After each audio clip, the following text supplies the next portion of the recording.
Now, if this box art doesn't scream out final boss to you, then I don't know what will. This is 101R Smith, and today we will be looking at the Master Grade Providence Gundam.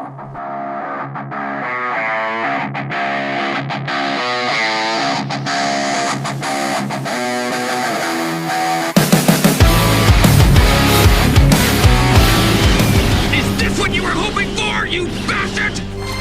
You shouldn't blame me! This is mankind's dream! Mankind's desire! Mankind's destiny! The Providence Gundam is one of 3 mobile suits developed by ZAF that appear in the second half of Gundam Seed, and is the final boss of sorts. In episode 1, ZAF had Athrun, Diarca, Nickel, and Izak capture 4 to 5 GAT units that the Earth Alliance had produced, later reverse engineering their technology to develop their own Gundams, these being the Freedom, Justice, and Providence, and the Providence itself being one of the first suits to appear in the Cosmic Era to have the Dragoon system, which is Seed's version of the fin funnels.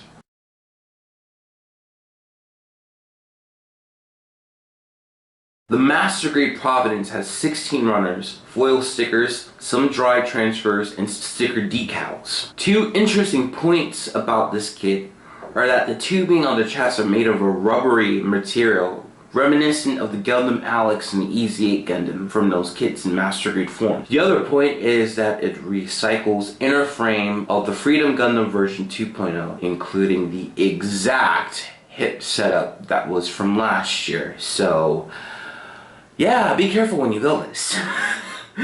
Before you buy, you need to know that at the time of this video, there are currently 2 versions of the Providence that you can buy. The normal release and a limited edition first run. This limited edition features an action base in the shape of the ZAF logo and water slide sheets. But the decals are not for the Providence. They are for the 5 GAT unit Master Grades and the Freedom 2.0. Bandai has announced so conveniently that there is a P Bandai expansion set for the Providence, which will feature more detailed and more articulated effect parts for the Dragoon system, and a water slide sheet exclusive to the Providence. My god, P Bandai, I swear. They have an alternative for nearly every little modification or color. Next you're gonna tell me they're gonna come out with a P Bandai color version of a kit that's almost 10 years old, that should have came out 8 years ago when it was so relevant?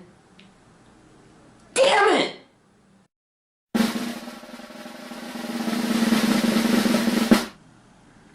Now we have the Providence Gundam in all of its glory, and the first question you must be asking, God, can he actually stand with that heavy backpack? And the answer is yes. You know, despite Seed getting a reputation for having giant, ridiculous backpacks, Providence can actually stand. You just need to angle the feet right, but he can actually stand with that unit on his back. But let me take that off so we can look through some articulation. The head is connected to a peg and a ball chain. It cannot go 360 due to the collar.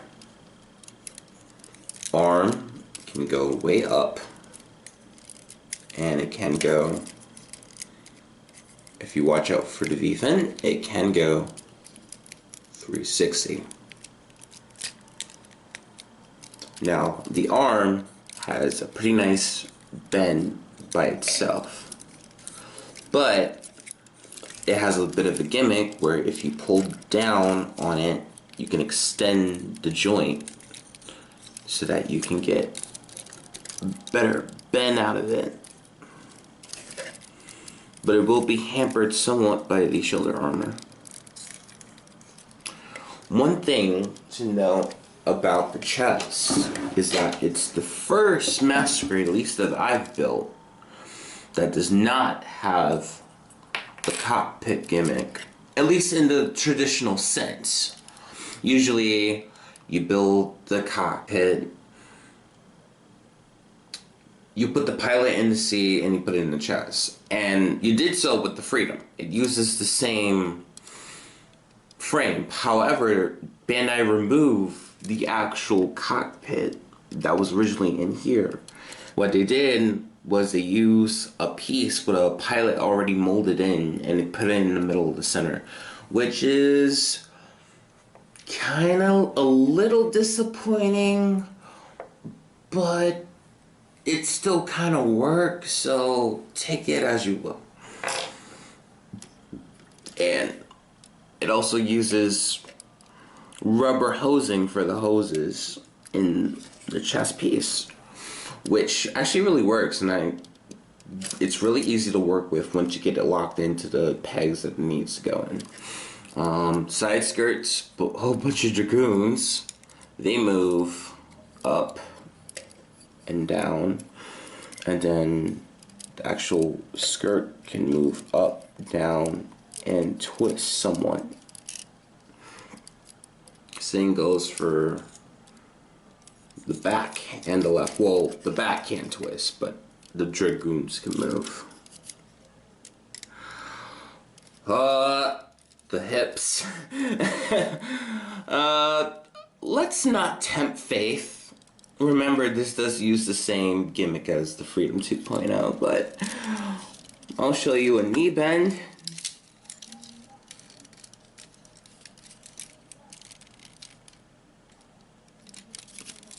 Get a nice knee bend out of that. And then the feet have a gimmick as well. Same thing with the Freedom 2.0. You pull them out somewhat so you can make it go up and down very nicely. And then you can twist it side to side very well. It's no barber toast, but it gets the job done. One thing I want to note before I show off the weapons is that Providence does come with a display stand that you can use to put it up in the air. However, I will be using a good old-fashioned action base. It has the same connection as the Freedom version 2.0, except without the piece to hold on to the backpack. Though it does come in the runner. So let me get them up in the air. And now we have the Providence armed up and ready to go. There's a nice steady connection, though if you do move it a little bit, it will be a little wobbly, but don't worry about it. But one thing, it comes with this pretty cool shield, and it comes with a nice beam effect part, so you can chop up anything. And then it comes with the gun, or its beam rifle. The cool thing about this is it uses the Freedom's beam rifle as a bit of a frame, and then you add the newer parts to make it gigantic over itself, so you still get to use it. And it's really cool that Bandai was able to come up with that. It really helps, and it really helps the fact that the Freedom, Justice, and Providence were designed together. Obviously, it's up in an action base, and you really want to see the Dragoons, so let's get started on that main event. And now we have the Providence all decked out in its glory.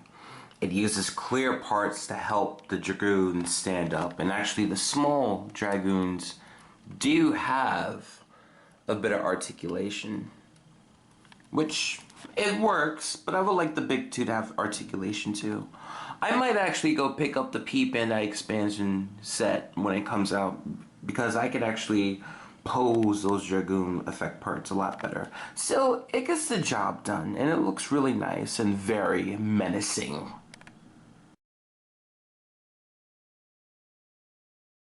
The Providence Gundam definitely accomplishes a lot in its Master Grade form. You get a very detailed and very greatly proportionate Providence Gundam. A Gundam that a lot of people have been waiting 15 years to appear in Master Grade form. You get a few, but definitely very noticeable accessories. And you get some unique build aspects that you don't get in a lot of Master Grades, such as the rubbering for the hosing. Definitely works, and it's thankful to have Freedom 2.0 to use as its base. However, there are some drawbacks to it. Obviously, the hip section is very touch and go. There was a lot of issues that people had last year where they would connect the feet into the peg and the hip section, and the hip would break, and they just lost an awesome kit to use. And it's sad, it's a little sad to see that Bandai didn't try to maybe alleviate that in some way, that they just kind of went with it. Me personally, I did not have that issue with my Freedom 2.0, but it did leave me cautious, which is why why I exercise the joints before I put them on,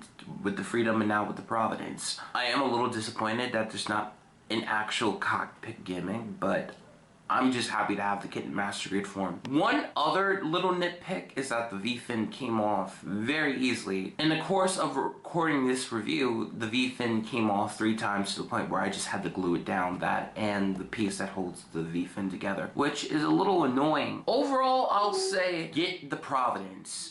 It's a great kit. Some people have been waiting 15 years for. It will look so nicely next to your Freedom, and hopefully with the Justice coming out in June, it will look amazing! So, get it, good kit, has some flaws, be patient with it. This is 101R Smith, and I will see you later. Peace!